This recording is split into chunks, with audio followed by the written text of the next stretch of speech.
මට අද අලුත් කෙනෙක් දෙන්න. හරි සර්. අද හෙක්ටර් මහත්තයා ඇවිත්. මොකද්ද කරන්නේ? සර්, අලුත් කෙනෙක් ඉල්ලනවා. අලුත් කෙනෙක්? ඔව් සර්. අලුත් අය කවුද ඉන්නේ තුෂාර? සර්, අර අලුතින් ගත්ත පුරුදු වෙන කෙනා විතරයි ඉන්නේ. ස්වේතා. හරි එයාට අද හෙක්ටර් සර් බලන්න කියන්නකෝ. මොකද්ද? සර්, ඒ ගෑනු කෙනාට වැඩ පුරුදුත් නෑ. වෙන මොකද්ද තුෂාරය කරන්නේ? මං දැන් කාවද යවන්නේ? සර්, වෙන කරන්න දෙයක් නෑ තුෂාර. ස්වේතා යවන්න. හරි සර්. ස්වේතා, අද ස්පෙෂල් ගෙස්ට් කෙනෙක් ඉන්නවා. අපේ පරණම කස්ටමර් කෙනෙක්. මනුස්සයා ඉල්ලන්නේ අලුත් කෙනෙක්ව. අනේ සර් ඔව් ලොකු සර් කිව්වා. යන්න ස්වේතා ඉක්මනට ඒප්‍රන් එක අයින් කරලා අර ගෙස්ට් එක මේසෙට ආවා. ස්වේතගේ වයසට වඩා අවුරුදු 10ක් වගේ වැඩිමහල් කෙනෙක් ඒ වෙද්දිත් ඈ එනකල් බලාගෙන ඉන්නවා. සර්, එන්න. මොකද්ද නම කිව්වේ?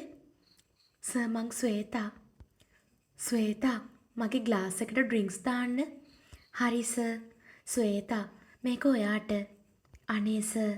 ස්වේතට මතක් වුණේ රස්සාවේ නීති රීති. කස්ටමර්ස්ලා ආවහම එයාලා බල කරොත් එයාලා එක ඩ්‍රින්ක්ස් එකක් බොන්න වෙනවා. ස්වේතා හෙක්ට දුන්නු ඩ්‍රින්ක්ස් වීදුරුව බොහොම අමාරුවෙන් හිස් කළා. චික්, මෙච්චර සැර දේවල් මිනිස්සු මොකට බොනවද අප්පා? ස්වේතා, අනේ සර් මට පුරුදු නෑ. ඒත් හෙක්ට ආයෙමත් ස්වේතට ඩ්‍රින්ක්ස් දුන්නා. දෙවියනේ, මං මේ කොහෙද ඉන්නේ? හෙක්ට සර්, ස්වේතා ඉක්මනට නැගිටලා ඇඳුම් හොයාගෙන ලෑස්ති වෙලා එළියට ආවා. ෂික්, මොකද්ද දෙවියනේ, ඒ රස්සාව? මං කොච්චර මෝඩියෙක්ද? සල්ලි නෑ කියලා මං කොහොමද ආයෙමත් ඒ වගේ තැනක වැඩට යන්නේ? ස්වේතා බැලුවේ ෆෝන් එක. කී ගාලා ආව කෙටි පණිවිඩේ. රුපියල් 50,000ක් මගේ account එකට වැටිලා. දෙයියනේ කොහෙන්ද එච්චර සල්ලියක්? ස්වේතට අදහ ගන්න බැරුව ගියා. එහෙම්මම ගියේ බැංකුවේ ATM එකට. ඔව්, ඇත්තමයි. මගේ account එකට සල්ලි වැටිලා. මං කොහොමද දෙවියනේ විශ්වාස කරන්නේ? ස්වේත එහෙම්මම සල්ලි අරගෙන ආවේ හොස්පිටල් එකට. දරුවෝ, අම්මා කොහොමද? දැන් පුතාට කොණ්ඩේ සේරම ගිහින් දරුවා ස්වේතා ආවහම ඒ පැත්තට හැරුණා. මගේ පැටියෝ, අම්මා, මං ඩොක්ටර් හම්බ වෙලා සල්ලි දීලා එන්නම්. ස්වේතා ඒ සල්ලි එහෙම්මම පුතාගේ බෙහෙත් වලට ගෙව්වා. එන්නම ඇදිලා යන අහිංසක පුතා දැක්කහම ස්වේතට දරා ගන්න බෑ. හවස් වෙනකල්ම පුතා එක්ක හිටියේ අම්මට ගෙදර ගිහින් එන්න ඕනි නිසා. ආයෙම ලෑස්ති වෙලා ස්වේතා ආවේ වැඩට යන්න. ස්වේතා, උඹේ ගණන් රෑ වෙද්දි යන්නේ හොඳ රස්සාවලට නම් නෙවෙයි. කීයටද උඹ යන්නේ? අනේ මේ සාගර්, මට යන්න දෙන්න. යන්න දෙන්න? අම්මෝ මේකිගේ ගණන්. මගෙත් එක්කත් යමන්කෝ. මං දෙන්නම් රුපියල් 500ක්.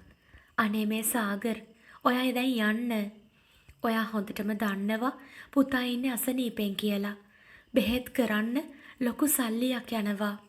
ඒත් ඔයා එක රුපියලක්වත් දෙන්නේ නෑ. මේ ඉන්නේ ඔයාගේ දරුවා. මාවයි අපේ පුතාවයි දාලා ඔයාම තමයි යන්න ගියේ. අපිව ඕනි නෑ කියලා ඩිවෝස් වෙලා. දැන් ආයෙමත් කසාදෙකුත් කරගෙන හරි ලස්සන්ට ඔයා ඉන්නවනේ. ලැජ්ජාවක් නැතුව ආයෙමත් මට කතා කරන්නේ. එච්චර ආදරයක් තිබ්බනම් මොකටද මාවයි දරුවයි එපා කියලා ගිහින් වෙන ගෑණියෙක් කසාද බැඳගත්තේ? එහෙමද? මං උඹ අරගෙන යන්නේ මගේ උමනාවට නෙවෙයි බං. උඹව දීලා කීයක් හරි ගන්න. ආරංචි, උඹ රෑ හොටෙල් එකක ලොකු ඩීල් වලට යනවා කියලා. අපිටත් කීයක් හරි හම්බ කරලා දියන්කෝ. අනේ මේ සාගර්, කරුණා කරලා මගේ අත අතාරින්න. මට යන්න දෙන්න. බෑ. සර්, කවුද මනුස්සෙක් අර සර් පොඩ්ඩක් බලන්න කිව්වේ හොටෙල් එකේ ස්වේතා? අන්නේ මිස්ටර් කරදර කරනවා. කොහෙද රොෂාන්? ස්වේතා මිස් වැඩට යන්න බේබි හොස්පිටල් එකේ ඉඳලා එළියට ආවා. ඒ ළඟ. හරි මං ඉන්නේ ඔය ළඟ තමයි. මං ඉක්මනට එන්නම්. හෙක්ට එහෙම්මම ආවේ ස්වේතා ඉන්නවා කිව්ව ලොකේෂන් එකට. ඒ වෙද්දිත් සාගර් ස්වේතාගේ කම්බුල් වලට හොඳටම ගහනවා. සාගර් මේ වෙද්දි බංකොලොත් වෙලා ගත්තු ගෑණිගේ බොරු විච්චූරණ වැඩි නිසාම ආරංචි ස්වේතා හොඳ රස්සාවක් කරනවා කියලා හොටෙල් එකක. ඒකයි ස්වේතා හොයාගෙන ආවේ සල්ලි කීයක් හරි ඉල්ල ගන්න. ස්වේතා සාගර් ස්වේතා දෙන්නම බැලුවේ හරිම පුදුමයෙන්. වාහන දෙකක් ඒ ඉස්සරහ නතර වුණා. සර් කවුද මේ සර්? මේ ඉන්නේ මගේ කලින් හස්බන්ඩ්. එයා මාවයි අසනීප දරුවයි දාලා ආයෙමත් කසාදයක් කරගත්ත සර්. දැන් ඇවිත් කරදර කරනවා මගෙන් සල්ලි ඉල්ලලා. එහෙමද? රොෂාන් මූ අරගෙන ගිහින් පොලිසියට බාර දෙන්න. කාන්තා හිංසනය යටතේ මූට නඩු දාන්න ලෑස්ති කරන්න. මොකද්ද? තමුස කවුද මාව අල්ලන්න? මං හෙක්ට ඩයස් දල්මදාදු. මොකද්ද? අරගෙන යනවා මූව. ස්වේතා නගින්න වාහනයට මං ඔයව ගිහින් දාන්නම්. ස්වේතා බයටම හෙක්ටර් සර්ගේ වාහනයට නැග්ගා. ස්වේතා මොකද්ද ඔයාගේ දරුවගේ අසනීපේ? සර් එයාට කැන්සර් එකක්. මොකද්ද? ඔව් සර්. මගේ යාළුවෙක් ඉන්නවා ඒ හොස්පිටල් එකේම. මං බලලා පුළුවන් උදව්වක් කරන්නම්. අනේ හුඟක් පිං සර්. එතකොට ස්වේතා ඔයා ඒ හොටෙල් එකේ ආයෙමත් ජොබ් එකට යන්න ඕනි නෑ. අනික මහ රෑ අනික එදා වගේ දේවල් ඔයාට දිගටම වෙන්න පුළුවන්. ස්වේතා ඇත්තටම බය ඒකටමයි. ඒත් පුතාගේ බෙහෙත් වලට සල්ලි. සර් මාත් අම්මා කෙනෙක්. දරුවගේ අසනීප කියලා හස්බන්ඩ් යන්න ගියාට අම්මා වෙච්චි මට බෑ සර්. දරුවා අතෑරලා දාලා බලාගෙන ඉන්න. මං ආසයි තව දවසක් හරි මගේ පුතා ජීවත් වෙනවා දකින්න. මට තේරෙනවා ස්වේතා මාත් ඔයා වගේම විඳවපු කෙනෙක්.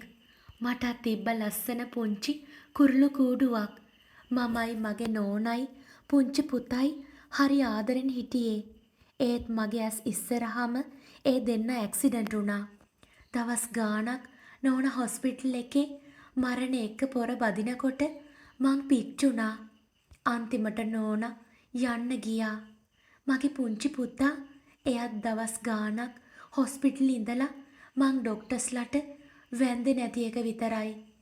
මගේ එකම ජීවිතය පුංචි පුතා අනේ බේරලා දෙන්නකෝ කියලා. ඒත් මගේ පුංචි පුතත් අන්තිමටම යන්න ගියා. අනේ දෙවියනේ.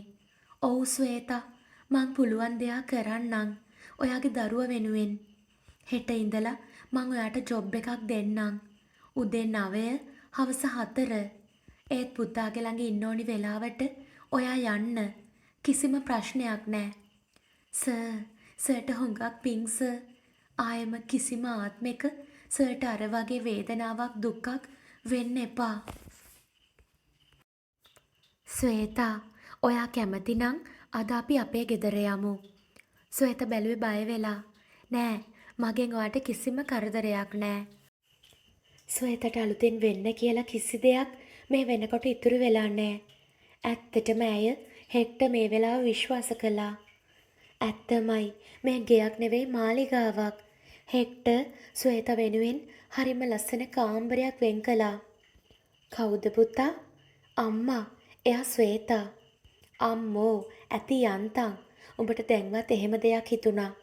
අනේ අම්මේ එයා කසාද බැඳලා ඩිවෝස් වෙච්ච කෙනෙක්.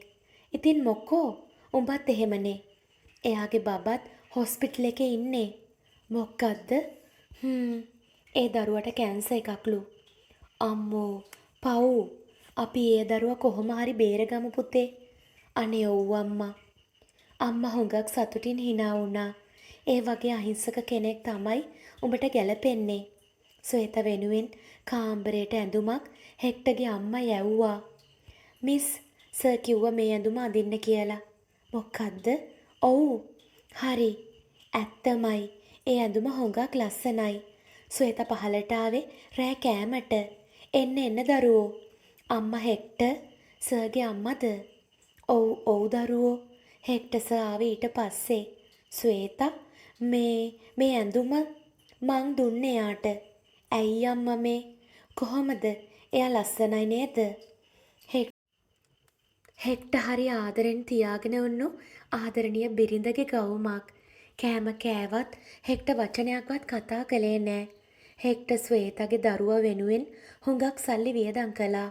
ස්වේතා දරුවා ළඟම වුණා. ඒත් එන්නම පුතාගේ තත්ත්වේ බරපතල වුණා.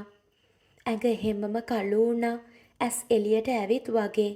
වචන කතා කරෙත් බොහොම අමාරුවෙන්. අනේස බලන්නකො මගේ පුතාගේ දිහා. අහන්නකො ස්වේතා, පුතාට කිසිම දෙයක් වෙන්නේ නෑ. ඔයා කලබල වෙන්න එපා. එන්නකෝ. ස්වේතා පුදුම විදිහට බය වුණා. අනේ දෙවියනේ, මගේ අහිංසක පුතා. මට ඉන්නේ එච්චරයි. ස්වේතා කොච්චර ඇඬුවත් තව අල්ලගෙන ඉන්න බැරිම තැන පුංචි පුතා ආයෙමත් නොඑන්නම යන්න ගියා. එහෙමම කලාන්තේ වෙච්ච ස්වේතට සිහිය එද්දි ස්වේතා හිටියේ ඉස්පිරිතාලේ වෙනම ඇඳක. හෙක්ටර් සර් ඒ ළඟම ඉන්නවා. සර්, ස්වේතා කලබල වෙන්න එපා. ඔයා ටිකක් තේරුම් ගන්නකෝ. දරුවා කොච්චර වේදනාවක් වින්දද? එයා දැන් නිදහස්. ස්වේතා හුඟා කැඬුවා. කොච්චර ඇඬුවත් අම්මා කෙනෙකුට දරුවෙක් තරම් වෙන කිසිම දෙයක් නෑ. ස්වේතා, මට ඔයාට දෙයක් කියන්න තියෙනවා. මොකද්ද සර්? පුතාගේ අවසාන කටයුතු සේරම හෙක්ටර් සර් මැදිහත් වෙලා කළා. ඔයා ප්‍රෙග්නන්ට්. මොකද්ද? ඔව්. අනේ දෙවියනේ. ඒත් කොහොමද සර් එහෙම වෙන්නේ? ඒත් එදා. ඔව් ස්වේතා, එදා තමයි ඒ දේ වෙලා තියෙන්නේ. මීට මාස 3කට උඩදී. ඔයාගේ බබාට දැන් මාස 3ක් කියලා ඩොක්ටර් කිව්වා. ඔයා කලාන්තේ උනේ ඒකයි. අනේ සර්, මං දැන් කොහොමද දෙවියනේ සමාජයට මුහුණ දෙන්නේ? මිනිහා ඩිවෝස් වෙලා, හිටිය දරුවා නැති වෙලා. අනේ දෙයියනේ, මං වගේ ගෑණියෙක්. සර්, මට මිනිස්සු ගල් ගහයි. ස්වේතා හොඳටම කලබල වුණා. ස්වේතා, අපි ඉක්මනට කසාද බඳිනවා. මොකද්ද? ඔව්. හෙක්ටර් ස්වේතා එක්ක ගිහින් ඇයව විවාහ කරගත්තා. මෙච්චර දවසක් තනියම ගෙවුණු පාළු ජීවිතය එහෙම්මම ඉවර වෙලා වසන්තය ළඟා වෙන්න කිට්ටුයි. ස්වේතව හරි ආදරෙන් හෙක්ටර් බලාගත්තා. ඒ වගේමයි පළතුරු, එළවලු, පෝෂදායී ආහාරම විතරයි ඇයට කන්න බොන්න දුන්නේ. සර්, මන් වගේ කිසිම වටිනාකමක් නැති කෙනෙක් ඇයි සර් මෙහෙම? පිස්සුද ස්වේතා? ඔයා මට අලුත් බලාපොරොත්තුවක් දුන්නා. ජීවිතේ ඉතුරු කාලේ ජීවත් වෙන්න. හෙක්ටර් ස්වේතා හරි ආදරෙන් ළඟට අරගෙන තුරුළු කරගත්තා.